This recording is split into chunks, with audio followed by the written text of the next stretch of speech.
Peggy 3.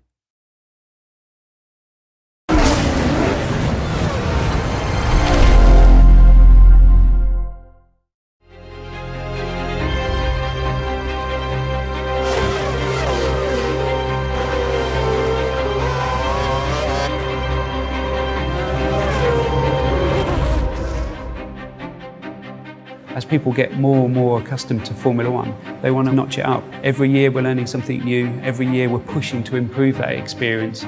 2012 is really responding to what the community has been talking about. Some of the feedback we had suggested that people only picked up F1 and put it in their machines when they had a solid couple of hours to play. So we wanted to come up with some new game modes, some new challenges that people can put on when they haven't got quite so much time to spend. One of the new modes for 2012 is called Champions Mode, with 6 world champions on the grid this year. We thought it'd be interesting if we made a scenario mode about trying to beat each of those champions across progressively difficult challenges. So it's really based around 3, 4, 5 laps of just intense driving. The race is in progress. Can you overtake and defeat this champion driver?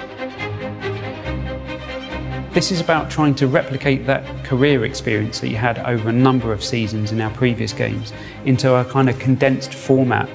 It's a 10-race season and it's a little bit more sort of arcade-based, so you sort of challenge rival drivers, and if you defeat them a couple of times then you steal their seat and you progress up through the grid.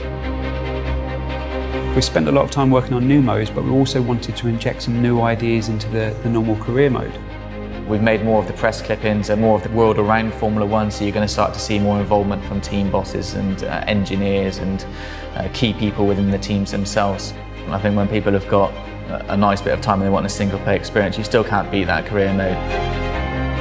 Multiplayer is a huge part of racing games, of the racing experience, that sort of will to compete against other drivers. So we've got lots of different game modes to cater for how much time you've got to race online.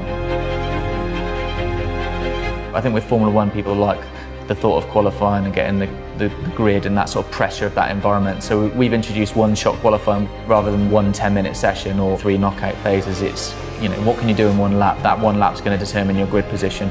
So that adds a lot of pressure. 2012 really is something completely unique.